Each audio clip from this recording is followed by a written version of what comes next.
Hey guys, DMS here. Today I have for you a review of the WA11 Topaz. Let's check it out.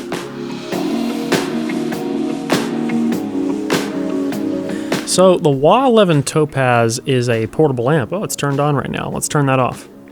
It's a portable amp made by WU Audio. It is, to my knowledge, their only solid-state amplifier they make, and it has some interesting quirks that set it apart from other solid-state amplifiers, especially other portable solid-state amplifiers. So just to run over this thing, it has a big metal chassis. Here it is next to an iPhone 11 for comparison. It's a pretty large amp. Not exactly pocket-sized. I can fit it in my back pocket, but cables have to come out of this side and this side, so it's not really going to happen unless I want to poke a hole in my pocket, and I don't. But it is still portable. They actually make a case where you can attach a phone onto the front of this thing and haul it around. It has a 4.4 millimeter balance connector on the front, as well as a 1/4 inch single-ended connector. Both of these are plugging up headphones, and you also have a balanced 4.4 input. And then right above that, we have a Type-C connector for the DAC input and a Type-C for charging. Now, it's interesting that they have two separate ones, because normally you'd think Type-C that could charge and use this as a DAC at the same time, but this isn't ordinary Type-C. This is unfortunately a USB 2.0 controller with a Type-C plug on the end, and as a result you have to have a specialized cable to use it. And that is a USB 2.0 Type-C cable that has a chip in one end. This cable is, believe it or not, directional, so one end is the host chip, and that's what plugs into your computer or into your OTG into your phone or anything like that, and then the other end can plug into the WA11 for either charging or for the DAC. Now luckily you can plug into both these at the same time with separate things, so that's nice, but it is... I don't know why this didn't just have a normal Type-C on it, because that would make a lot more sense. But anyway, there's also a switch on the bottom for the DAC input or the line in. There is a high and low gain switch, the volume pot on top, which is actually very, very smooth. I do like the volume pot in this quite a bit. And then the power button right here, which also will show with these 4 LEDs how much battery life this has, because this is a battery-powered amplifier. Now this is also a pure Class A amp with a Saber DAC that supports DSD, and it puts out about 1.2 watts at 30 ohms, so not crazy amounts of power. It does get a little bit lean when you plug up something that has high power requirements, but let's talk about that a little bit later. I want to go into the sound of this because the build is excellent all around, and there is also this suede leather on one side that is a part of the amplifier. I do quite like that. So, sound and functionality. This amp is mid-forward. It has a focus on mid-range that seems to pronounce itself more than many other amps I've heard. It's not harsh, but it is definitely mid-focus. There's not a lot of bass impact. Things are very smoothed over in the lows and highs. And this means that it plays really well with certain headphones and not so well with others. Things like the HD600 were a little bit too much. HD6XX kind of worked. It made it sound very smooth, but it was a little bit too much mid-range for my taste, though some may like that. This did emphasize the already very present vocal presence of the HD600 and HD6XX, so if you're really into vocal presence, you might like this. But it did sound really good on some other headphones, like the DT880, and I also tried it on my Dyna-Fi.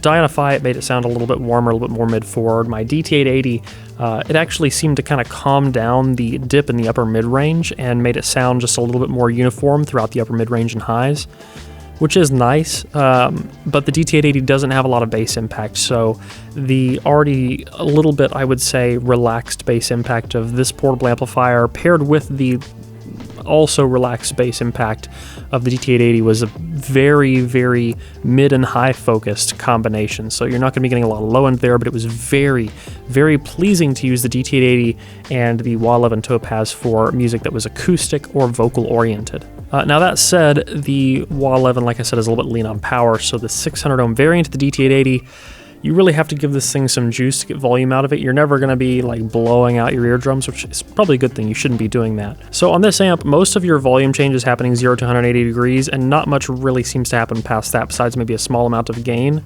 I do get distortion in the last maybe third of this knob, depending on what headphones are plugged in. But this doesn't seem to affect when I'm in low or high gain, so the volumes I would be hitting here when I switch into high gain, I could achieve those same volumes at a lower level and not achieve distortion. But it only seemed to happen in certain tracks, so I'm not sure if it's just how some tracks were playing with the internal DAC and amp in this. If I had low gain set to around here and I turn it on high gain, it jumps up to, I'd say, very close to 180 degrees, so there's a big jump between low and high gain on this, though like I said, it can be a bit lean on power at times. This is more apparent in things like I said, the DT at 8600 ohm and the Modhouse Argon, which both require more juice than this thing has, but I could live with the 8600 ohm on this. You're just going to be living at higher volume levels on this amplifier. It's going to be working a little bit harder to satisfy those headphones. Out of the balanced, you will get slightly more gain.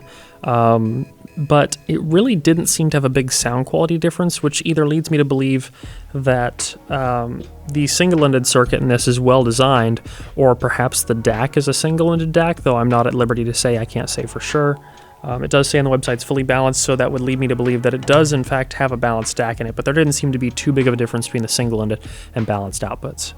Battery life is pretty decent. I carted this all around CanJam New York and I didn't charge it for the whole event. So that's not listening all day, but that's listening for a pretty good bit of the day, and I made it down to the last tick of battery. But it being able to make it through that weekend is nice. I imagine if you're using this all day, you are going to have to charge it. Whereas in CanJam, I'm just kind of plugging it up and unplugging it to things all day long and starting and stopping it. I did primarily use this with an OTG connector to my phone, but there were times where I plugged it up as a desktop solution or used it with my laptop, and for a portable solution with a laptop, I gotta say this has actually been a really good experience. It's not often when I'm on the go that I really need to crank things up a whole lot. I don't usually listen at super high volumes, but I mentioned the power concerns just because I know that will matter to some people. But being a Class A amplifier, it is a very resolving and very clean amp. And I have no problem giving my recommendation on this for someone who's looking for this specific grouping of traits. Something that is a bit mid-forward, a little bit warm at times, a relaxed sound that's very resolving, Class A, with a DAC, the option to be balanced or single-ended, and runoff battery power. Now, this is not a cheap DAC amp, and if you're getting something that's just going to be your primary desktop amplifier and DAC, there are definitely better options, I think, but as a portable, this is a very strong contender for its specific traits.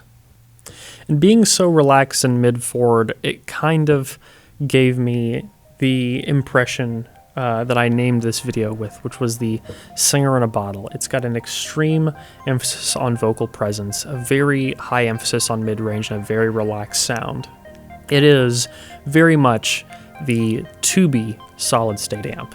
So guys, hope you liked this video. If you did, please leave a like down below and a comment. Let me know what you want to see in the future. If you want to get active in the community, you can at forum.hifiguides.com. And as always, don't forget to stick around and subscribe for more videos like this in the future.